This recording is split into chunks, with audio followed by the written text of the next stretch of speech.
Hello viewers, welcome back to Kanbani's Easy Math and English channel.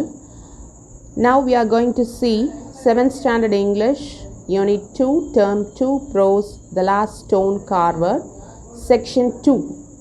Before getting into Section 2, let us see the glossary of this section. First one is serene, which means calm, அமைதியான அப்படின்னு தமிழ் அர்த்தம். Blurred became unclear, தெளிவற்ற. Blush, show shyness, வெட்கத்துடன் என்று அர்த்தம். Days and weeks went by, நாட்களும் வாரங்களும் வேகமாக கடந்து சென்றன. It was a month since Gopal had left, Gopal சென்று ஒரு மாதத்திற்கும் மேலாகிவிட்டது. The old man worked tirelessly, களைப்படையாமல் அந்த வயதானவரும் வேலை செய்து கொண்டே இருந்தார். It was all there in the stone, the strong straight shoulders of Krishna, his soft curved hips, the pointed fingers holding the flute delicately to his lips, his serene face, eternally beautiful. The old man could see it in the stone. இது ஒரு long sentence, கவனமாக கேளுங்க. அந்த வயதானவர் அந்த கல்லிலே கண்டதெல்லாம் என்ன? கலைவண்ணமா? இல்லை, அந்த கார்முகில் வண்ணத்தை கொண்ட அந்த கிருஷ்ணனின் உருவத்தை. அந்த கல்லிலே அவர் கண்டது அந்த கிருஷ்ணனின் வளைவான இடுப்பையும் அவரது வலிமையான திடமான தோள்களையும், அந்த புல்லாங்குழலை நளினமாக உதட்டிலே பொருத்தியவாறு இருந்த அந்த கூர்மையான விரல்களையும், அந்த கண்ணனின் அமைதியான முகத்தையும் எல்லையில்லாத அழகையும் மட்டுமே இந்த வயதானவர் அந்த கல்லிலே கண்டார். He could feel it. He only had to set it free with the chisel. தனது உளியை அந்த கல்லிலே இருந்து எடுக்க வேண்டும் என்று மட்டுமே அவர் உணர்ந்தார்.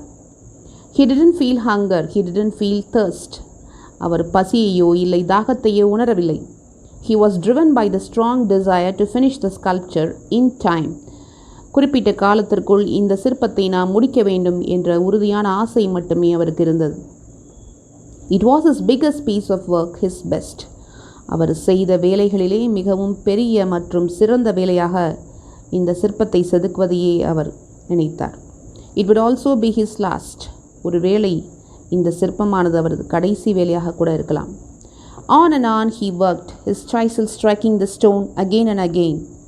மேலும் மேலும் அவர் வேலை செய்து கொண்டே இருந்தார். அவரது உளியோ அந்த கல்லிலே ஓங்கி ஓங்கி மோதிக்கொண்டிருந்தது. But then came the day when the old man felt his strength ebb. ஆனால் ஒரு நாள் அந்த வயதானவருக்கு தனது பலம் குறைவதை உணர முடிந்தது. His shoulders began to ache. அவரது தோள்பட்டையில் வலியை உணர்ந்தார். His arms felt heavy. அவரது கைகள் அவருக்கே பாரமாக இருந்தது. And his vision blurred. அவரது பார்வை மங்க ஆரம்பித்தது. Overcome with fear, he sank to his knees and prayed. பயத்தினால் அவரது முழங்காலிட்டு கடவுளை வேண்டத் தொடங்கினார். The old man prayed a lot these days. கடந்த சில நாட்களாக அவர் கடவுளை மிகவும் வேண்ட ஆரம்பித்திருந்தார். மாஸ்டர் ஜி, சலீம் செட். இதற்கிடையில் அவளது வேலைக்கார சிறுவனான சலீம் அங்கு வந்து மாஸ்டர் ஜி என்று அழைத்து கொண்டே வந்தான். You haven't touched your food again. தாங்கள் மறுபடியும் தங்கள் உணவை தொடக்கூட இல்லையே. Please have some rice and vegetables. தயவு கூர்ந்து சிறிது அரிசியையும் சாதத்தையும் காய்கறிகளையும் உண்ணுங்கள்.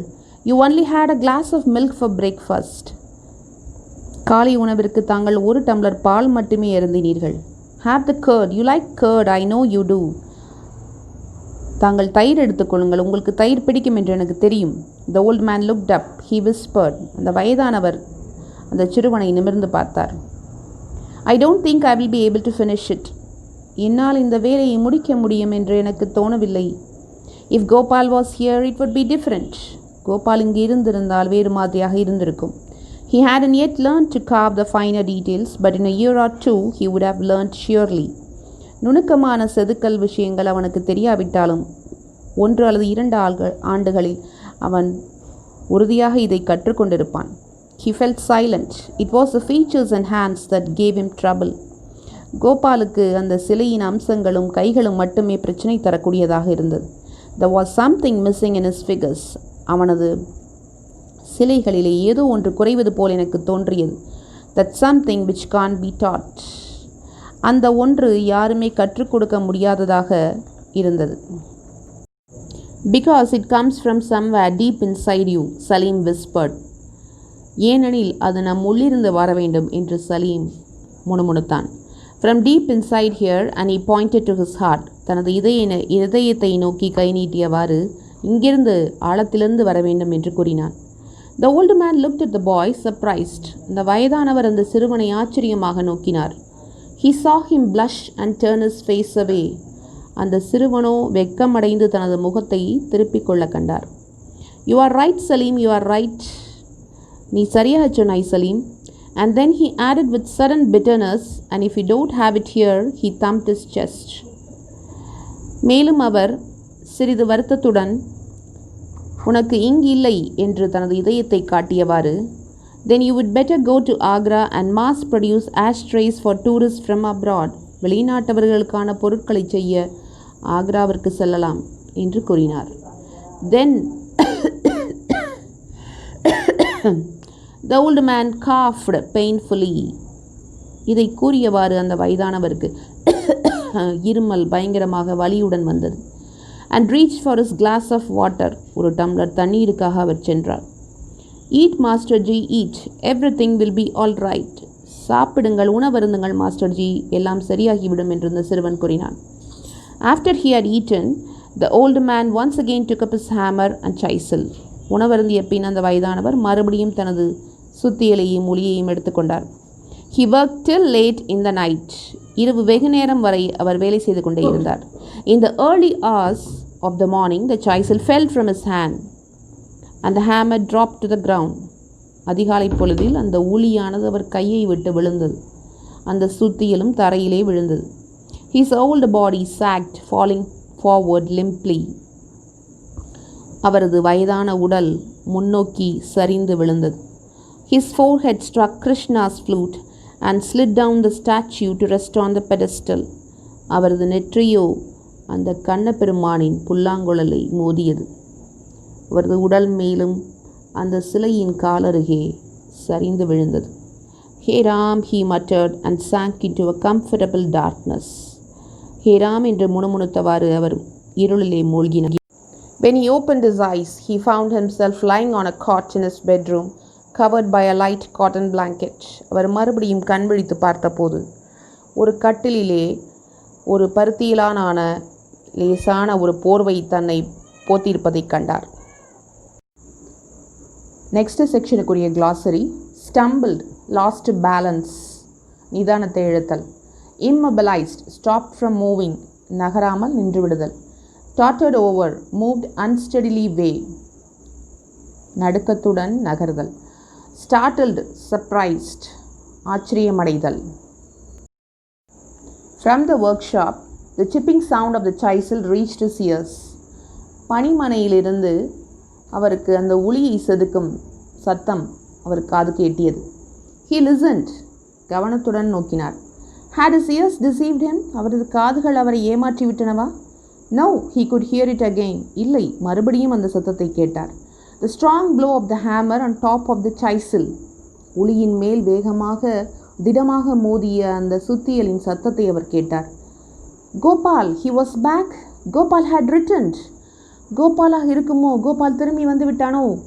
He would help him. அவன் அவருக்காக நிச்சயம் உதவுவான். They would finish the statue. இருவரும் சேர்ந்து அந்த சிலையை முடிப்பார்கள். He stumbled to his feet. உடனே அவர் தடுமாற்றத்துடன் எழுந்தார். Crossed the small room and reached the door. அந்த சின்னஞ்சிறு அறையை விட்டு வெளியேறி அந்த செதுக்கும் இடத்தில் கதவருகே சென்று நின்றார். Gopal, he was about to shout when the words froze on his lips. Gopal என்று அவர் சத்தமிடத் தொடங்கும் முன் அந்த வார்த்தைகள் அவரது உதட்டை விட்டு வர மறுத்தன. No, he wanted to cry. Stop the work. இல்லை, நிறுத்து, அந்த வேலையை நிறுத்து என்று கத்திவிட விரும்பினார். But he couldn't move. ஆனால் அவரால் நகர முடியவில்லை. Shock had immobilized him. அந்த அதிர்ச்சியானது அவரை அசைவற்றிருக்க செய்து விட்டது. He stood staring at the back of the young stone carver, working on the face of the statue, on the eyebrows, arcing over a pair of fine eyes. அந்த ஒரு சிறிய இளைஞனானவன் அந்த சிலையின் முகத்தையும் புருவத்தையும் அழகான கண்களையும் செதுக்குவதை பின்புறமிருந்து அவனது முதுகை பார்த்தார். But it wasn't his son sitting cross-legged before the biggest statue he had ever carved. ஆனால் அது அவரது மகன் அல்லவே. கால்கள் குறுக்காக அந்த பெரிய சிலை அருகே, அவர் செதுக்கிய சிலை அருகே உட்கார்ந்திருப்பது அவரது மகன் அல்லவே. It was Salim, his servant. அது அவருடைய வேலைக்கார சிறுவனான அந்த சலீம் தான். The old man watched stunned. அந்த வயதானவர் அதிர்ச்சியுடன் பார்த்து கொண்டிருந்தார். The first wave of shock, fear and anger passed to give way to a feeling of great relief and happiness. அந்த முதல் அலையான அந்த அதிர்ச்சி, பயம், கோபம் தற்பொழுது ஒரு நிம்மதியையும் ஒரு சந்தோஷத்தையும், இந்த இவ்விரண்டு உணர்வுகளையும் அவருக்கு தந்து கொண்டிருந்தது. Hey Ram, the old man whispered, Hey Ram, and tottered over to the boy. Hey Ram, Hey Ram என்று அந்த வயதானவர் முணுமுணுத்து கொண்டே நிதானமற்று அந்த சிறுவனின் அருகில் விழுந்தார். Dropping his hand on his shoulder, he said softly, Salim. அவரது கைகளை இந்த சிறுவனின் தோள்பட்டையில் வைத்துக்கொண்டே மென்மையாக சலீம் என்று அழைத்தார். The startled boy turned and looked up at his master. இந்த ஆச்சரியப்பட்ட சிறுவனோ தனது முதலாளியை உற்று நோக்கினான். He rose to his feet clumsily. அவனும் விகாரமாக எழுந்து தனது சுத்தியலையும் ஒளியையும் கையிலே ஏந்தியவாறு எழுந்து கொண்டான். Salim, the old man searched for words. இந்த வயதானவரோ சலீம் என்று வார்த்தைகளுக்காக தேடிக்கொண்டிருந்தார். I only wanted to help, whispered the boy. நான் உங்களுக்கு உதவி செய்வதற்காகவே விரும்பினேன் என்று அந்த சிறுவன் முணுமுணுத்தான். I learn if you teach me, மாஸ்டர்ஜி. மாஸ்டர்ஜி, நீங்கள் எனக்கு கற்றுக் கொடுத்தீர்களே, ஆனால் நான் கண்டிப்பாக கற்றுக்கொள்வேன். I have practiced secretly for almost 2 years in the quarry. நானும் கல் குவாரியிலே 2 வருடங்களுக்கு மேலாக பயிற்சி செய்து கொண்டிருந்தான் இருந்தேன். Please tell me, for many years I wanted to become a sculptor like you, yet I fought the feeling. தயவு செய்து எனக்கு கூறுங்கள் மாஸ்டர்ஜி, பல வருடங்களாக நானும் உங்களை போன்ற ஒரு சிற்பியாக வேண்டும் என்று விரும்பினேன். ஆனால் அந்த உணர்வுடன் நான் போராடி கொண்டிருந்தேன். But it proved strong. ஆனால் அந்த உணர்வானது எனக்கு மேலும் திடமாகியது.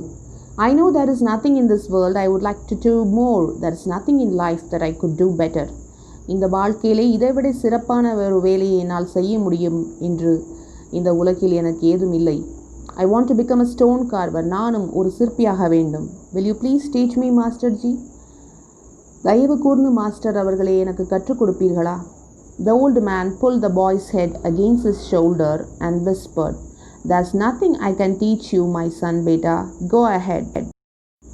அந்த வயதானவர் அந்த சிறுவனின் தலையை தனது தோள்பட்டையிலே வைத்துக்கொண்டு ஆறுதலாக, இந்த உலகத்தில் நான் கற்றுக் கொடுப்பதற்கு ஏதுமில்லை மகனே, நீ முன்னேறிச் செல். You have it in your hands and in your heart. இந்த கலையானது உனது கைகளிலும் உனது இதயத்திலும் இருக்கிறது. I know you will be one of the country's finest stone carvers. இந்த நாட்டிலேயே மிகச்சிறந்த ஒரு சிற்பியாக ஆவாய் என்ற நம்பிக்கை உன் மீது எனக்கு இருக்கிறது என்று அந்த வயதானவர் கூற இந்த கதையும் முடிந்து விடுகிறது. I hope you all have understood my translation and explanation in Tamil. Thank you.